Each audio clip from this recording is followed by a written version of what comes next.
National Weather Service in Melbourne has issued a severe thunderstorm warning for West Central Seminole County in East Central Florida, Central Lake County in East Central Florida, Northwestern Orange County in East Central Florida, until 1:15 p.m. Eastern Daylight Time.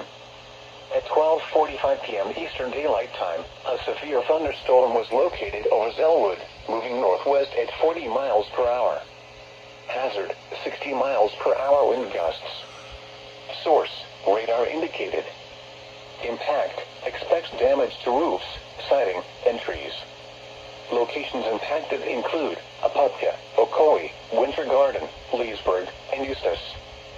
For your protection, move to an interior room on the lowest floor of a building. A tornado watch remains in effect until 8 p.m. Eastern Daylight Time for East Central Florida.